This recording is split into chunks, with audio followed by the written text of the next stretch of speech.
Mr. Keene, Tracer of Lost Persons, a new weekly feature on NBC's All-Star Festival of mystery, comedy, music, and drama, brought to you by Anacin, for fast relief from pain of headache, neuritis, and neuralgia. By RCA Victor, world leader in radio, first in recorded music and first in television. And by Chesterfield, always milder, better tasting, cooler smoking, plus no unpleasant aftertaste.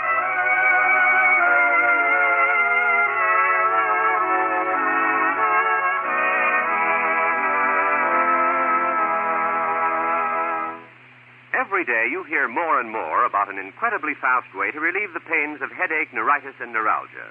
It's Anacin, A-N-A-C-I-N. Now, the reason Anacin is so wonderfully fast-acting and effective is this. Anacin is like a doctor's prescription. That is, Anacin contains not just one, but a combination of medically proven active ingredients in easy-to-take tablet form. Thousands of people have received envelopes containing Anacin tablets from their own dentist or physician, and in this way discovered the incredibly fast relief Anacin brings from pains of headache, neuritis, or neuralgia. So the next time a headache strikes, take Anacin, A-N-A-C-I-N. Anacin comes in handy boxes of 12 and 30, economical family-size bottles of 50 and 100. Ask for Anacin at any drug counter.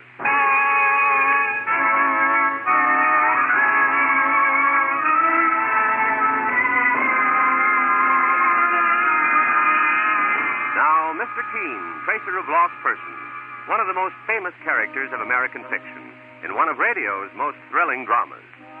Tonight, the famous old investigator's case is entitled The Photograph Album Murder Case. Our scene opens at 11 o'clock at night as a taxicab pulls up before a house in one of New York's finer residential districts. A young girl, attractive and well-dressed, gets out of the taxi. The girl's eyes are blurred with tears as she starts towards the house, unaware that someone is waiting in the shadows. My key. It must be here in my handbag. If only I can get into the house, into my room before... Who's there?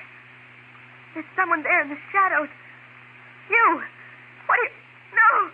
Put down that knife! No! Oh, you murdered me.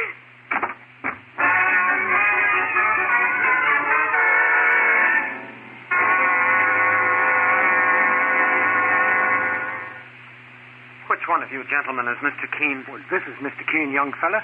I'm his partner, Mike Clancy. Mr. Keene, I'm Larry Benton. Oh, yes, Mr. Benton. You're the young man who phoned for an appointment. Yes. Mr. Keene, did you read in the morning paper about the murder of a girl named June Reynolds? Yes, Mr. Benton, I did. It occurred around 11 o'clock last night. The young woman was an actress, I believe the newspaper said. That's right, Mr. Keene. June was stabbed to death as she was about to enter the house. Well, sure, and I read about it too, Mr. Keene. The young lady's handbag was stolen, and the police figure some hoodlum robbed her and stabbed her to death when she tried to call for help. Only they're wrong, Mr. Clancy, completely wrong. June was deliberately murdered. Her handbag was stolen to throw the police off the track. Mr. Benton, just how are you related to the murdered girl? And why do you believe robbery was not the motive for the murder? June Reynolds was my fiancée, Mr. Keene. We've been going together ever since she came to New York, from a little town in Iowa a year ago. She worked as a stenographer in the same firm where I'm employed as an accountant. Only June's real ambition was to become an actress. I see. She belonged to one of those little amateur theater groups in Greenwich Village. One night, about a month ago, she was in a play down there, and Mrs. Elsa Foster saw her and decided to sponsor her. She said June had great talent and ought to become an actress. Elsa Foster? You mean the wealthy society woman? Yes, Mr. Keene. Mrs. Foster took June to live with her in her beautiful home. She persuaded June to give up her job as a stenographer and devote all her time to studying for the theater.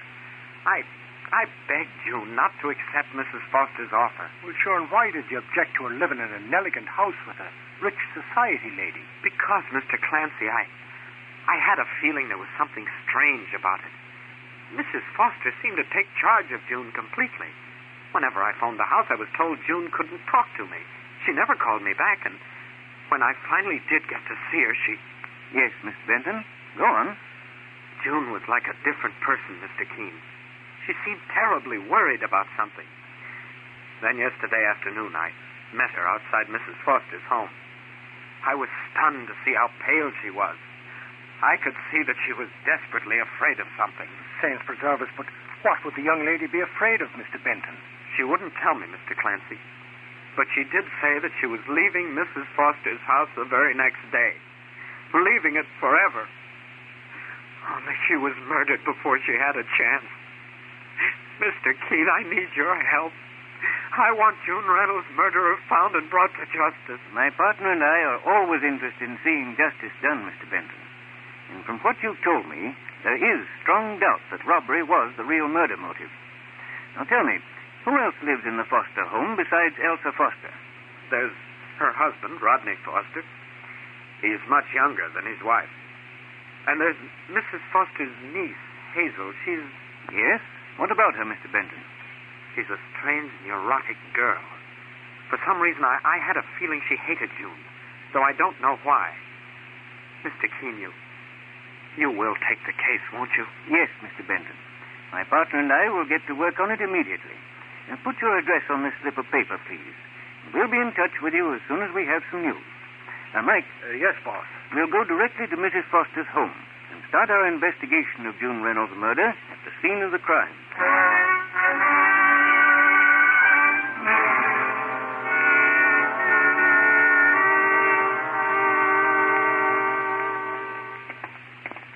Well, here's the Foster home, Mr. Keene. Sure, and it's a beautiful house. Yes, Mike. And June Reynolds must have been stabbed to death right here at the front door. Well, I'll ring the bell, sir. Yes? What is it? Are you Mrs. Elsa Foster? I am. My name is Keene. I'm a private investigator.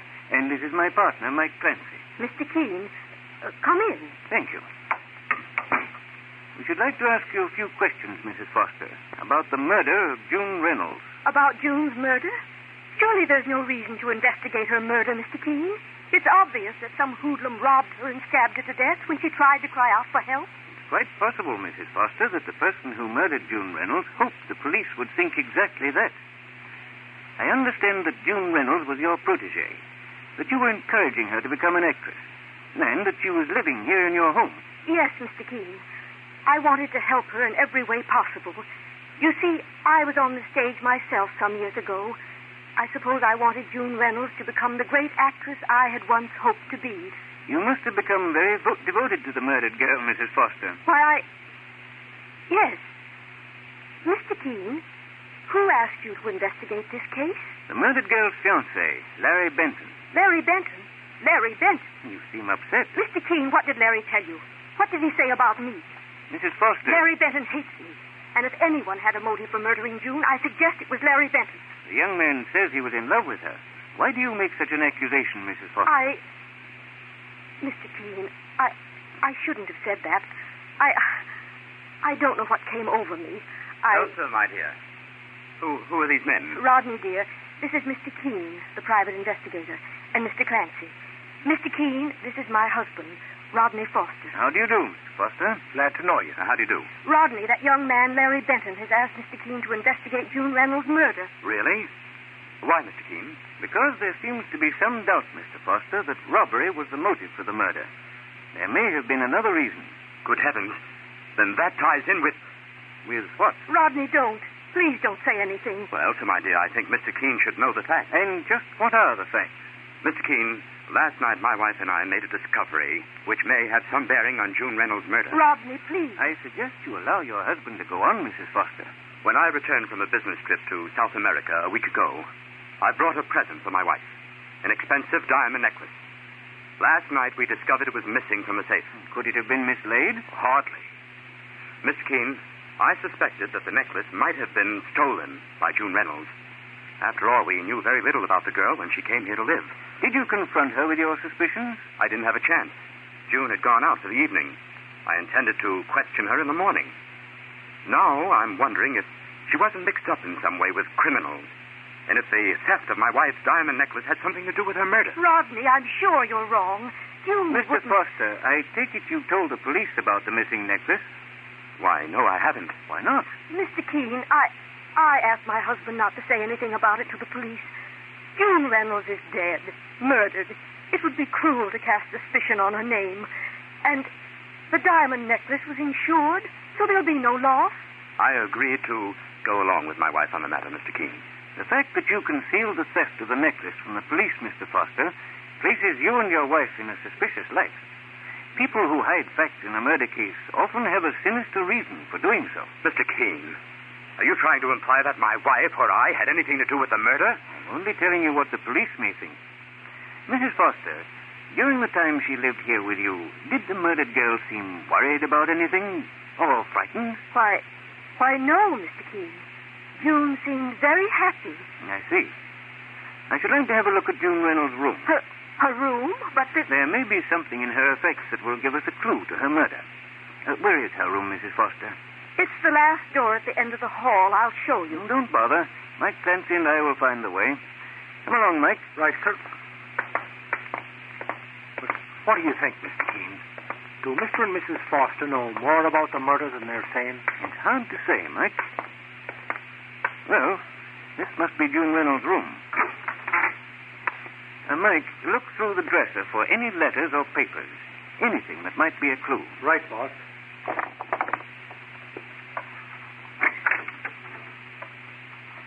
This closet is full of expensive clothes. Mrs. Foster must have bought them for June Reynolds. Well, there's nothing in them dresser drawers, Mr. Keene. They're all empty. Oh, look, boss. Here's one of them little powder boxes on the dresser. I wonder if it's the kind that plays a tune when you open it. Well, sure enough, it plays it. Yes, preserve it, Mr. Keene. Look what's in the powder box. It's a necklace, Mike. A diamond necklace. Then the murdered girl, June Reynolds, must have stolen it, like Mr. Foster said. She must have hidden it in here. Put down that necklace. What? Why, it's a young lady. Who are you, miss? What are you doing in this room? Do you mind telling us who you are? Give me that necklace. Give it to me, do you hear? Boss, she's got a gun. Yes, I've got a gun. And I'll use it if you don't give me that necklace.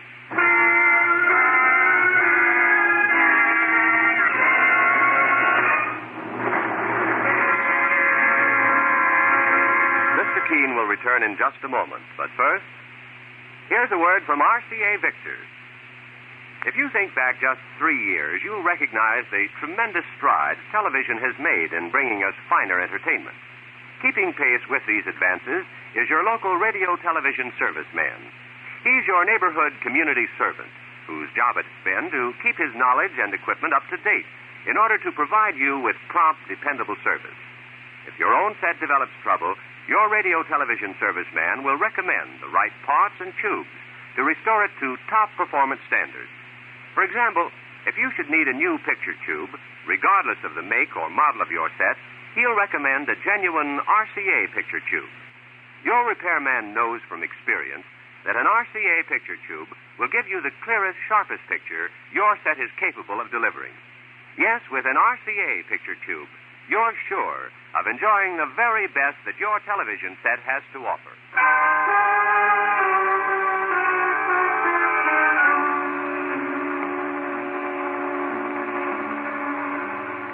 Now back to Mr. Keene and the photograph album Murder Case.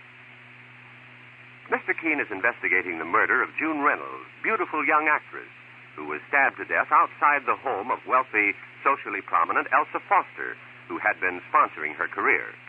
In the room which June occupied in the Foster's home, Mr. Keene and his partner Mike Clancy have discovered a missing diamond necklace. But now an intensely distraught young girl with a gun in her hand is saying to them, Give me that necklace or I'll kill you. I warn you. Oh, no, you don't, young lady. There now, I've got the gun. Well, that's a nasty weapon for a young lady to be carrying around. Who are you? I'm Hazel Collins, and I've got a right to be here, but you haven't. This is Mr. Keene, young lady. Oh, Mr. Keene, the famous investigator? Oh, I'm sorry. I didn't know. I came in here and saw you with Aunt Elsa's diamond necklace. Then you are Elsa Foster's niece. Yes. And you recognize this diamond necklace? Of course I do. Where did you find it? It was in that powder box on the dresser. I might have known it. I might have known June Reynolds was a thief. I warned Aunt Elsa that June was no good. I take it, Miss Collins, you didn't like the murdered girl. Why would I like her? What right had she to come into this house and take everything that belonged to me? I'm Aunt Elsa's niece. But you'd have thought that it was the other way round. Well, I'm glad she said. I'm glad. Saints preserve us, Mr. Keene. She don't sound normal. Miss Collins, hate as strong as yours could be a motive for murder. Mr. Keene, if you're looking for a motive for June Reynolds' murder, why don't you find out how Aunt Elsa really felt about June? Just how did she feel? She hated June Reynolds. But your aunt befriended June. Why would she have done that if she hated her? Oh, my aunt didn't hate June at first, Mr. Keene. It was only after Aunt Elsa's husband, Rodney Foster, came back from South America, and Aunt Elsa realized what was happening. Miss Collins, just what do you mean? Have you met Uncle Rodney? You noticed how much younger he is than my Aunt Elsa? June Reynolds was young, too. You mean to say that your aunt's husband was in love with the murdered girl? I knew he took her out to dinner, Mr. Clancy. He met her outside the house. Aunt Elsa knew it, too. She's always been intensely jealous of Uncle Rodney. Hazel, what are you doing here? Uncle Rodney, What has my wife's niece been telling you, Mr. Keene? Some rather interesting things, Mr. Foster. I've been telling Mr. Keene the truth, Uncle Rodney. That besides seeing you behind Aunt Elsa's back, June Reynolds was also a thief. Go to your room, Hazel. No, I don't want to. Do as I tell you. Very well, I'll go. But June Reynolds was a thief. She was a thief!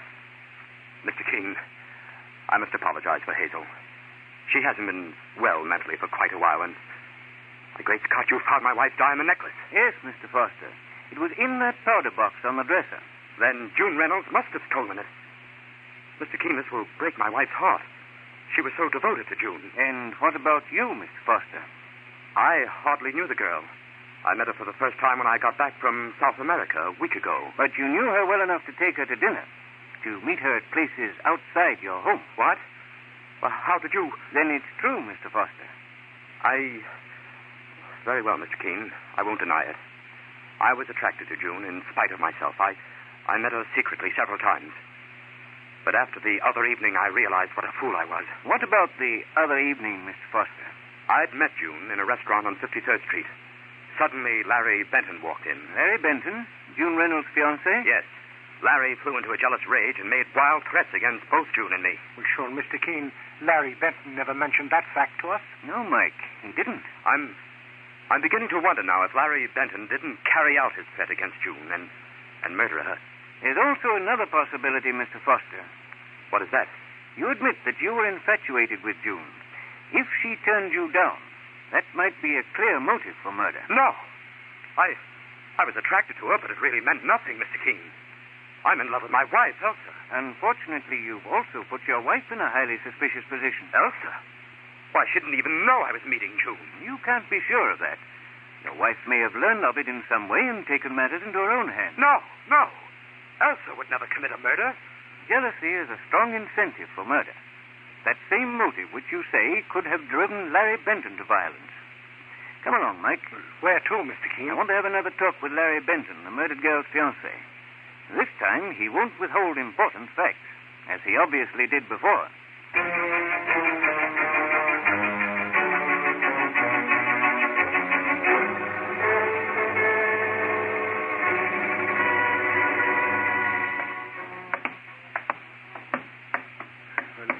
Larry Benton's room is on the 4th floor, Mr. Keene. Getting there is like climbing a mountain. Mike, listen. There's something going on at the top of the stairs, where the door is open. It must be Larry Benton's room. Hazel, you don't know what you're saying. Mr. Keene, it's Elsa Foster's niece, Hazel Collins. Yes, Mike, and Larry Benton. I think you'd better leave, Hazel, before you say any more. You're a fool, Larry Benton. You knew June Reynolds had thrown you over. You knew it. Well, Miss Collins. Get out of my way. Come on, Mike. Who's there? Oh, Mr. Keene. Yes, Mr. Benton. We just met Hazel Collins, Mrs. Foster's niece, on the stairs. Oh, come in, Mr. Keene. Mr. Clancy. Hazel Collins came here to bring me some of June Reynolds' belongings. Things that she knew had a sentimental value for me. Tell me, Larry Benton, Why did you lie to me when you came to my office this morning? Lie? I didn't lie. You neglected to tell us about your quarrel with June Reynolds in a restaurant a few days before she was murdered. So you found out about that? I suggest you tell us just what happened. All right, Mr. Keene. I hadn't seen June in several days. Then that night I walked into the restaurant and saw her having dinner with Mrs. Foster's husband, Rodney Foster. I was furious at him and at June. Furious enough to commit murder? See here, Mr. Keene. Mr. Benton, the fact that you omitted telling us this puts you in a very suspicious light. Now, is there anything else which you've neglected to tell us? All right. I guess I should have told you this, too. I saw June about an hour before she was murdered. What? Where did you see her, Mr. Benton? I asked her to meet me here in my apartment. I wanted a showdown about Rodney Foster. We quarreled, and I put her in a cab, and she went home. Why didn't you tell me this before? Because I knew you'd think that I murdered June in a fit of jealous rage, and I didn't. I swear I didn't. Mr. Benton, what about Hazel Collins, Elsa Foster's niece? It was Hazel who told me that June and Rodney Foster were seeing each other secretly. She bitterly resented her aunt's interest in June. It appears to me Hazel Collins is in love with you. That would account for her hatred of June. Oh, Mr. Benton, these things here on the table, are they June Reynolds' personal effects? Yes, Mr. Keene, they're just some trinkets.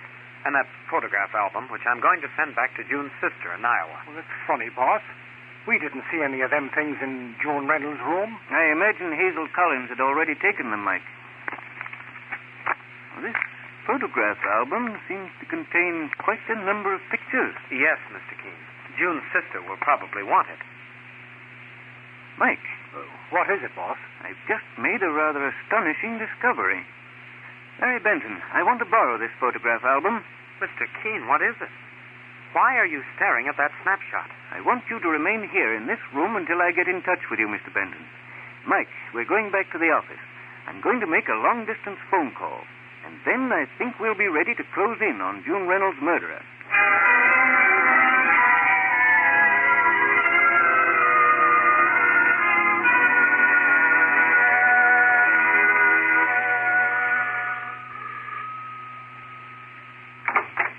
Oh, Mr. Keene and Mr. Clancy, come in. Thank you, Mr. Foster.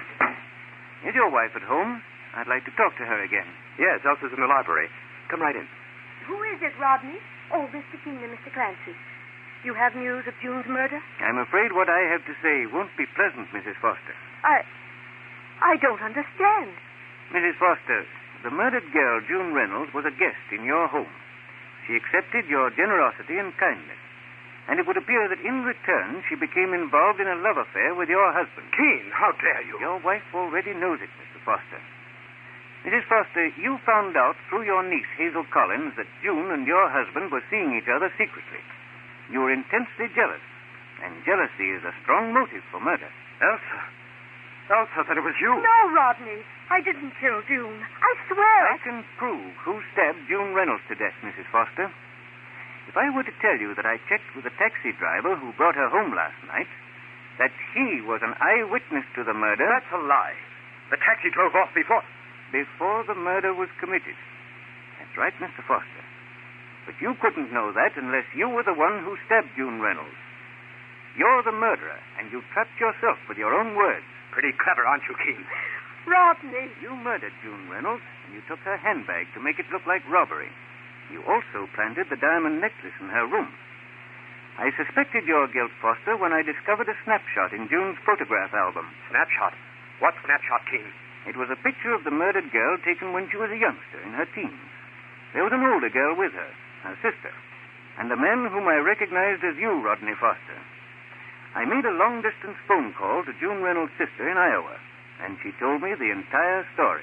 So you found out I was married to June's sister? Married to... Mrs. Foster, 9 years ago, Rodney Foster was married to June Reynolds' sister, but he deserted her. He disappeared from that little Iowa town, and he never troubled to obtain a divorce. No. Oh, no. His marriage to you a few years later was a bigamous marriage. And no one would have known, Elsa, if you hadn't brought that girl, June Reynolds, into this house. When I got back from South America, June recognized me right away. She gave me 3 days to tell you the truth. If I didn't, she said she would. I had to kill her to keep her quiet. just as I'll have to keep you quiet, Keene. Saints preserve us, he's got a knife. Yes, the knife I used on June Reynolds. I intend to use it again if you come near me. He's trying to get away, Mike. No, you don't. Let go of me. Drop it. Drop that knife. Oh. I've got it, Mr. Keene. Good work, Mike. One stabbing is quite enough, as you'll find out, Rodney Foster, when you await your punishment in the electric chair for the murder of June Reynolds.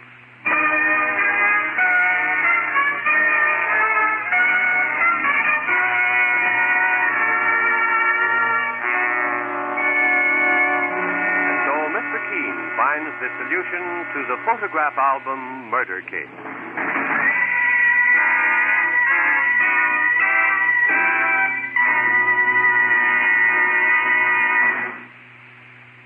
Hello, folks. This is Bob Chesterfield Hope telling you that your summer fun's just starting when you pack them by the cartons.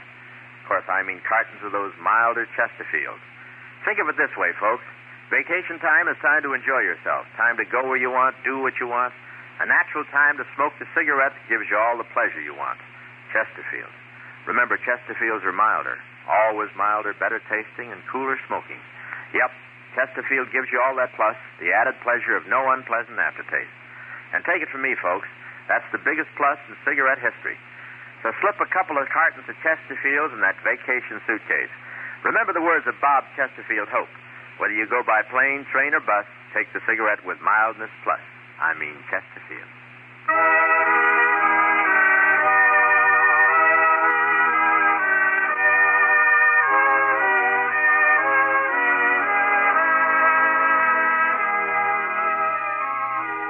Listen again next week to Mr. Keene, Tracer of Lost Persons, a new weekly feature on NBC's All-Star Festival of mystery, comedy, music, and drama, brought to you by Anacin, for fast relief from pain of headache, neuritis, and neuralgia.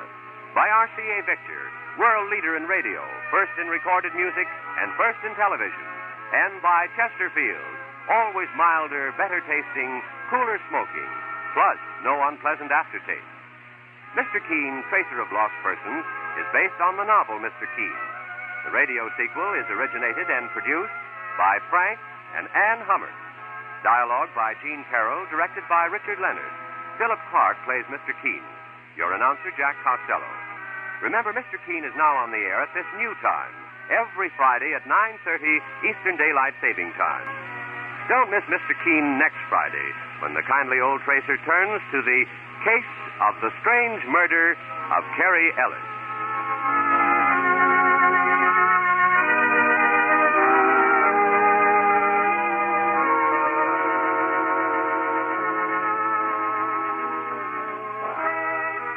It's Story of a Letter, next on NBC.